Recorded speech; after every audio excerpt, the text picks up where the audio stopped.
먼저 시작하기 전에 회계라는 말과 세무라는 말과 재무라는 말을 좀 구분해서 좀 아셨으면 좋겠다 생각이 들어요. 지금 오늘 강의 내용이 회계 파트냐 세무 파트냐 재무 파트냐라고 한다면 사실 세무 파트에 해당이 됩니다. 이걸 구분하실 수 있어야 대표님들도 또 재무 책임자도 정확히 그 내용을 이해할 수 있는데요. 지금 이제 예를 하나 들어 놓을게요. 예를 보면 자동차 하나가 있어요. 스포츠카인데요. 이 스포츠카가 서울에서 출발해서 부산까지 간다고 가정을 해볼게요. 총 한 450km 정도 이렇게 가야 됩니다. 450km 정도 가야 되는데 아침 6시에 출발을 했어요. 딱 출발하자마자 배가 고파요. 그래서 만남의 광장에서 아침 식사도 하시고 또 나오다 모닝커피도 하셨어요. 그리고 또 출발을 했습니다. 스포츠카니까 과속도 한번 해보시고 씩 한번 달려도 봤습니다. 쭉 가다 대전 정도 왔는데 기름이 없는 거예요. 딸랑딸랑딸랑 하는 거예요. 그래서 가까운 톨게이트 빠져나가서 주유소에 기름 넣어야겠다 라고 생각하는 이 순간 바로 여기까지가 회계입니다. 즉 회계는 과거를 얘기하는데요. 총 지나온 거리가 몇 킬로나 됐지? 급발진은 몇 번이나 했지? 과속은 몇 번이나 했지? 휴게소 들여서 얼마나 썼지? 이렇게 과거의 내용을 정리해서 기록해 놓는 게 회계예요. 그래서 회계는 미래도 없고 현재도 없습니다. 오로지 과거만 있습니다. 그래서 여러분들도 지금 세무사무소랑 거래하시는 분들은 영수증을 열심히 모아서 넘겨주면 회계사무소에 정리를 하죠. 즉 과거만 정리하고 있는 겁니다. 자, 이 차가 가까운 대전 톨게이트에서 빠져나갑니다. 빠져나갈 때 한국도로공사에서 뭐 내라고 그러죠?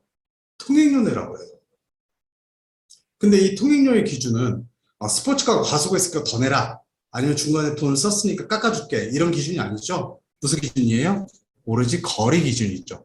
다시 얘기하면 과거의 자료, 과거의 경영활동을 이루어진 모든 것을 회계의 기록으로 만들어졌다면 그 기록 중에서 지나온 거리, 기업으로 따진다면 이익이 얼마냐를 기준해서 지금 시점에서 내야 될 돈을 징수하는 게 바로 세무입니다. 그래서 세무는요, 오로지 현재만 있습니다. 단 조건이 있죠. 뭐가 있어야 된다? 회계가 있어야 된다. 우리 이제 예비 창업자 입장에서는, 우리 예비 창업자도 계시네요. 네, 박영희님. 회계가 없습니다. 왜? 과거가 없기 때문에. 그런데 창업을 하시고 과거가 생기면 반드시 세무라는 놈은 지금 시점에서 따라다닌다는 거죠. 자, 이 차가 기름을 넣어요. 주유소 가서 기름을 넣는데 카드가 안 된대요. 그래서 주머니에 뒤져보니까 3만 원밖에 없어요. 자, 3만 원 기름 넣었습니다. 그리고 다시 톨게이트를 빠져나와서 이제 대전에서 부산까지 가려고 합니다. 얼마나 남았을까요? 한 250km 남았겠죠. 자, 250km를 가야 되는데 3만 원의 기름을 넣은 걸로 이 스포츠카가 부산까지 갈 수 있을까요? 250km를? 불가능하겠죠? 네, 아마 힘들 거라고 생각이 들 겁니다. 그럼 어떻게 가시겠습니까? 어떤 분은 경제속도로 가겠다. 어떤 분은 중간에 들어서 카드 되는 곳에서 주유소에서 기름 넣으면 되지 라는 분도 있고, 어떤 분은 나 카드에 돈이 없는데, 체크카드에 돈이 없는데, 뭐 이렇게 되시는 분들은 아는 사람한테 돈을 넣어달라고 하겠죠. 이렇게 앞으로 가야 될 방법에 어떻게 자금을 조달하고 어떻게 운영할 것인가를 기록 관리하는 거, 예측하고 준비하는 거, 바로 이거를 재무라고 하는 거예요. 그래서 회계라는 말과 세무라는 말과 재무라는 말은 완전히 다른 말이다. 보시면 회계에 있는 과거 자료를 갖고 세무가 영향을 주고, 또 회계라는 과거 자료를 갖고 재무가 영향을 줍니다. 왜 재무는 영향을 줘요? 총 450km를 가겠다고 목표를 세우고 출발했는데 대전쯤에서 200km를 왔기 때문에 나머지 250km를 어떻게 갈 것인가에 대한 자금 계획을 수립하기 때문에 결국은 영향을 받는 거죠. 이걸 좀 기업으로 본다면 나 과거에 매출액이 작년에 5천만 원이었어요. 올해 지금 7천만 원 가요. 자, 미래적으로. 그래서 내년에 50억 하겠대요. 아무도 믿지 않죠. 과거의 정보는 미래에도 영향을 미치게 되는 거죠. 그래서 여러분들이 회계라는 말과 세무라는 말을, 재무라는 말을 먼저 구분해서 이해하는 게 중요하고요. 제가 오늘 여러분들한테 얘기하는 건 세무입니다. 회계도 회계학과 학생들이 4년 내내 공부를 하잖아요. 그래도 회계법인 와서 처음부터 다시 공부합니다. 그래서 개념을 좀 다르게 봤으면 좋겠다라는 말씀 드리고요. 원래 회계라는 말을 정의를 하면 제3의 정보 이용자, 즉 돈을 빌려주는 사람, 돈을 투자하는 사람, 회사를 경영하는 사람, 이런 이해관계자들이 각자의 경제적이고 합리적인 의사결정을 하기 위해서 보는 정보 시스템이라고 얘기해요. 그러니까 회계는 정보인 거예요. 그 정보를 이용하는 사람들 중에, 기관들 중에 하나가 바로 세무인 거예요. 세무서. 그래서 이 세무라는 것은 오로지 회계라는 데이터, 여러 데이터 중에서 오로지 세무서에만 초점 맞춰진 거예요. 회계는요, 투자자들한테도 보여줘야 되고요, 금융권에도 보여줘야 되고요, 협력사한테도 보여줘야 되고요, 내가 협력사를 들어가기 위해서도 보여줘야 되고요, 신용평가기관에서도 보여줘야 되고요, 벤처기업 받기 위해서도 보여줘야 돼요. 회계라는 과거의 데이터는 이용하는 곳이 굉장히 많은데 그 중에서 한 곳이 바로 세무라는 거예요. 그렇다고 해서 세무를 완전히 배제할 수 있느냐? 배제할 수는 없겠죠.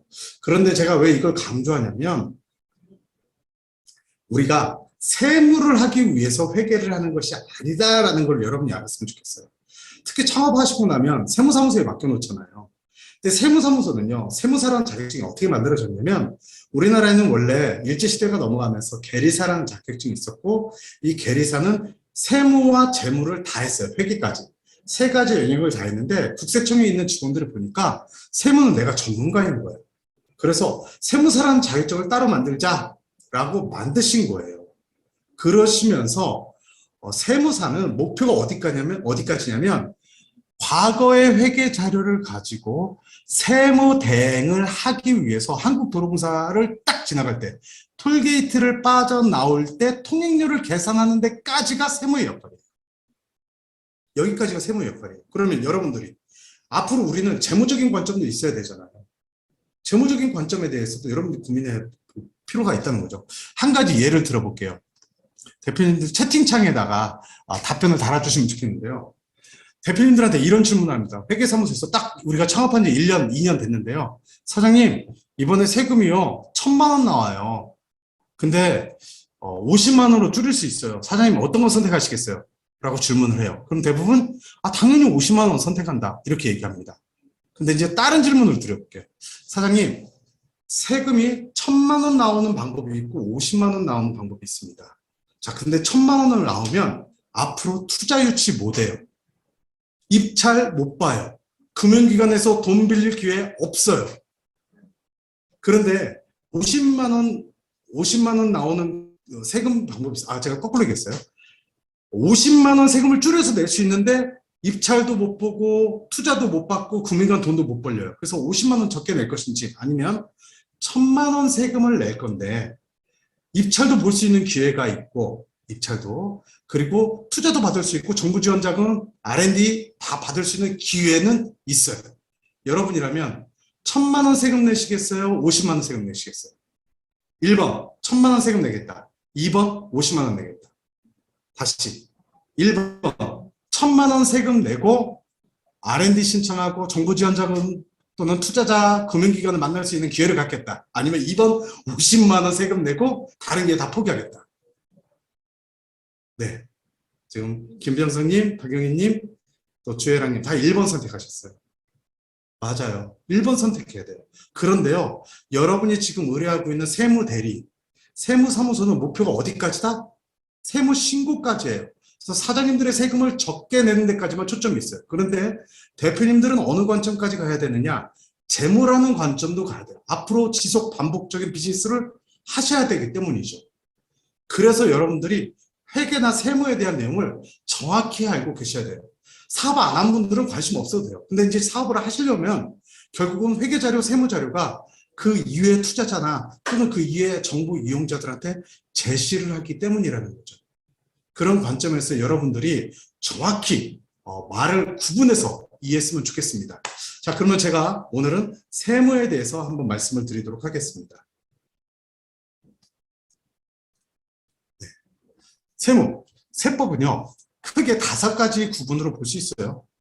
누가, 누구에게, 어디에, 얼마나, 어떻게, 누가, 정부가 세금을 각출하느냐, 지방자치단체가 받느냐. 정부에서 받는 거는 국세라고 부르고요. 지방자치단체에서 받는 거를 지방세라고 부릅니다. 그러면 누구한테 징수하느냐? 개인 사업자냐, 법인 사업자냐 구분을 하죠. 또는 개인이냐. 그래서 개인 또는 개인 사업자 또는 법인 사업자한테 세금을 세 가지 분류해서 세금을 징수하게 되는데요. 어디다 먹이느냐라고 한다면 그들이 쓴 소비에, 그들이 얻은 소비에, 상속 증여 재산에 다양한 방식을 세법으로 정해놓고 거기에서 징수를 하게 되죠. 그럼 얼마나 하느냐? 그 기준이 되는 것을 우리가 과세표준이라고 해요. 굳이 회계에서 얘기한다면 수익 마이너스 비용은 이익이라고 하잖아요.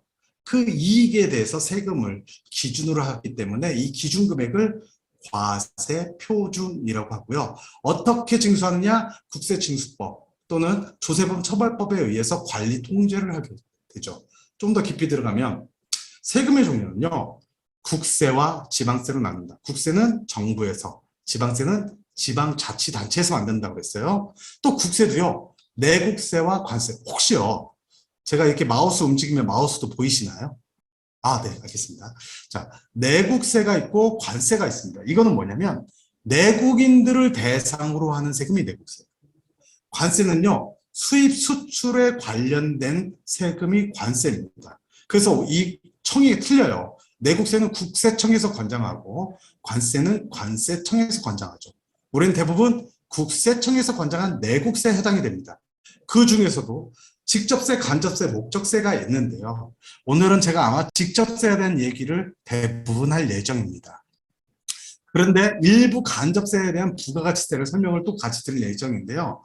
아주 간접세와 직접세의 차이는 어떤 거냐면 대표적인 예로 주세를 한번 들어볼게요. 여기 주세가 있는데 이 주세는 간접세라고 부릅니다. 세금을 납부하는 자와 부담하는 자가 다른 경우를 직접세, 세금을 부담하는 사람과 납부하는 사람이 같은 경우를 직접세라고 합니다.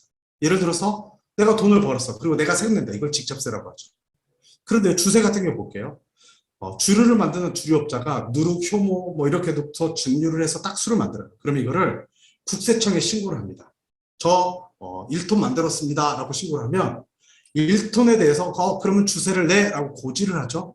그러면 주류업자가 그걸 납부를 합니다. 그런 다음에 술에다가 인지, 납부 필증 해가지고 예전에는 병뚜껑에다 이렇게 붙였었어요. 이렇게 붙인 거를 세금까지 포함해서 소비자한테 팝니다. 그러면 주세를 진짜 내는 건 누구일까요? 돈 많은 사람, 돈 적은 사람, 돈 많이 번 사람, 돈 적게 번 사람. 아무 상관없죠? 술을 사 먹는 사람이죠. 그래서 술을 사 먹는 사람이 부담을 하고 납부한 거는 주류업자가 납부한다 해서 이걸 간접세라고 하는데 그 대표적인 게 부가가치세입니다. 제가요 말을 빨리 하는 이유는 강의 자료를 되게 많이 준비했어요. 그래서 쭉쭉 나가면서 핵심 부분만 말씀을 드리려고 합니다. 그러면 이제 우리가 절세라는 말이 있고 탈세라는 말이 있어요. 이론적으로는 정확히 구분됩니다. 합리적으로 세금을 줄이는 거 절세, 또 고의로 사실을 왜곡해서 세금을 좀 이렇게 빼먹는 거를 탈세라고 얘기하죠. 그런데요, 실제 실무로 들어오면 고의적인 사실이 왜곡이 아닌데 무지에서 오는 문제가 될 때가 있어요. 제가 투자했던 회사가 있는데 3년 전에 투자했던 회사요. 제가 개인적으로 엔젤로스 투자했던 회사인데 이 회사가 시리즈 A까지 투자받아서 밸류 한 100억까지 올라가 있어요. 근데 이 대표님이 어느 날 이제 시리즈 B를 받아야 되니까 매출이 좀 올라가야 되는 거예요. 재무적인 관점이, 회계적인 관점이 아니라 재무적인 미래 좀 투자를 잘 받으려면 막 이렇게 매출이 올라야 되는 거예요. 그래서 약간 돌려치기라고 해야 되나? A라는 사람한테 팔고 A라는 사람은 B라는 사람한테, B라는 사람은 C라는 사람한테, C라는 사람은 나한테 이렇게 돌린 거예요. 매출을. 무슨 말인지 아시죠? 이렇게 돌렸는데 이게 문제 없다고 생각했던 거예요. 선배 창업자한테 물어봤더니, 업계 선배들한테 물어봤더니 괜찮다고 얘기를 한 거예요. 그래서 그 친구가 그걸 했어요. 얼마 정도 했냐면 7억 정도 했어요. 근데 이게 한 바퀴 돌면 7, 4, 28, 30억짜리 탈세가 되는 거예요. 근데 제가 알았다면 절대 막았을 건데 이 친구가 돌리고 나서 세무조사에 걸린 거예요. 어떻게 될게요?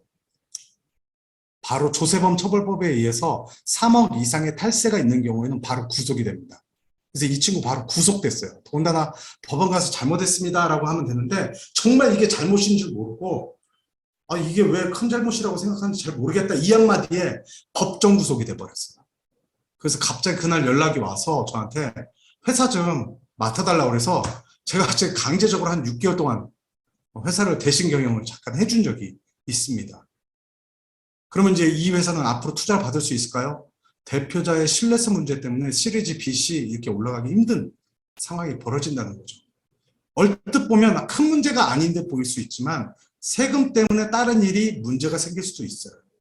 그래서 실제로 많은 부분은 세금을 수입 마이너스 비용은 이익인데 이렇게 수익 금액을 누락시키거나 가짜 경비를 넣어서 또는 무지해서 내가 잘 몰라서 탈세가 되는 경우가 있다는 겁니다. 그래서 최소한 무지는 없어야 된다. 아니 내가 세무사무소 맡겨놓으면 알아서 다 하겠지. No. 세무사무소는요. 우리 사무실에서 근무하지 않아요. 그래서 우리가 주는 영수증이 어떤 사실로 만들어졌는지를 몰라요.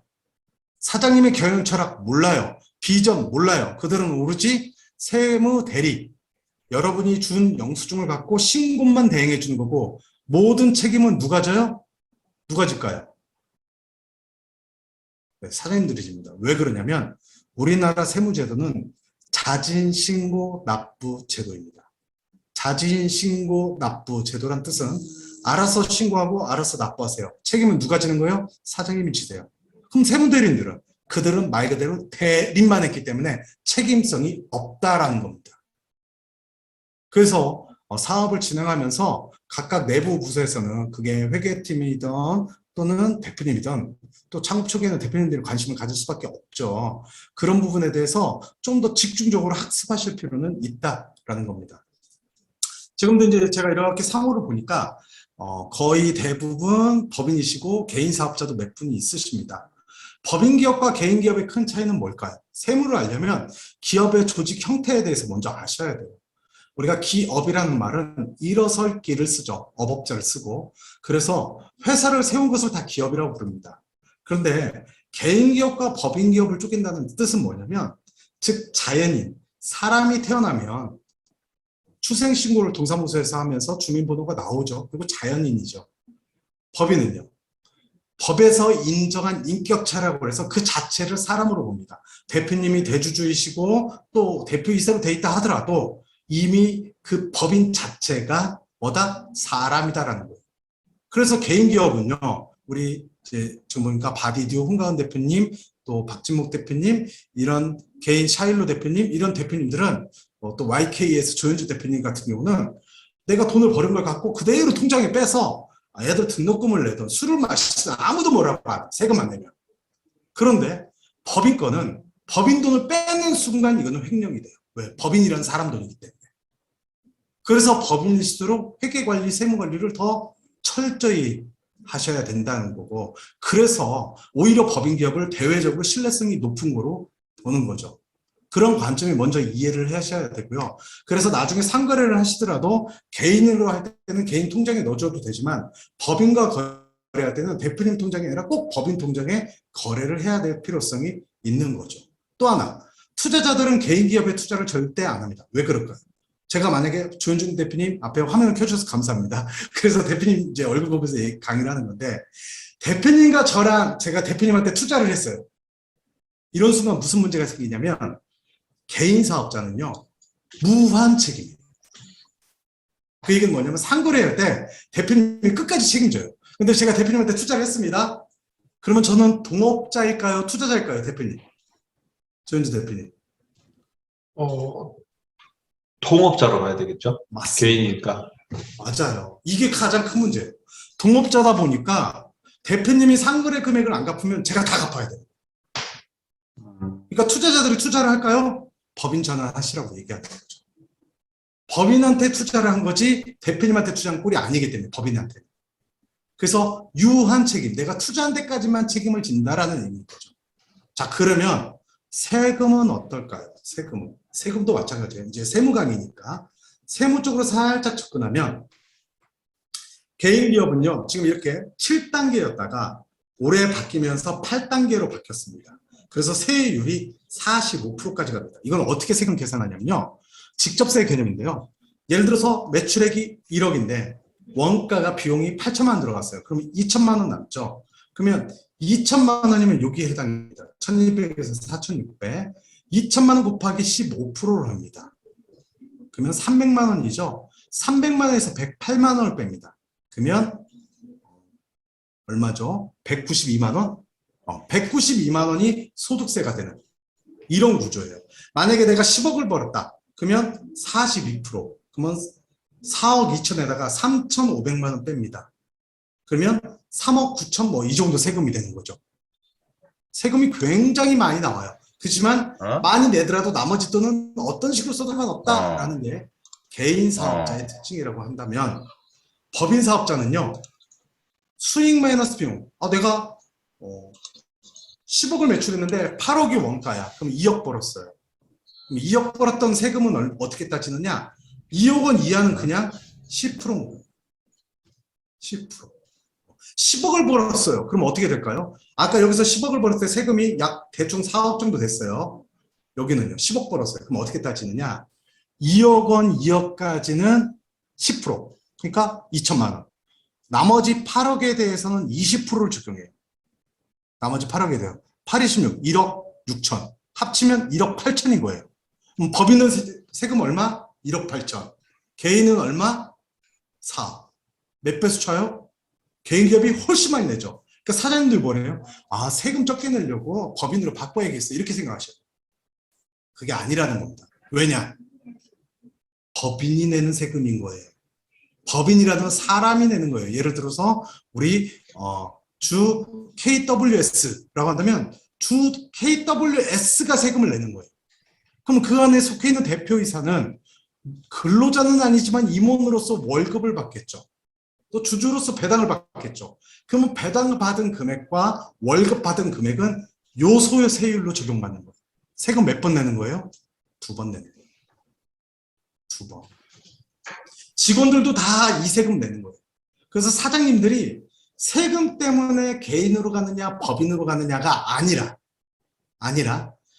대외적으로 신뢰성을 높이고 투자 유치, 즉 자금 조달이 용이하고 또 회사를 사고 팔을 때 내가 혹시 그만 사업할래 라고 하더라도 회사를 팔 수 있고 법인이라는 명이 계속 존재할 수 있게 하기 위해서는 법인으로 하는 거죠.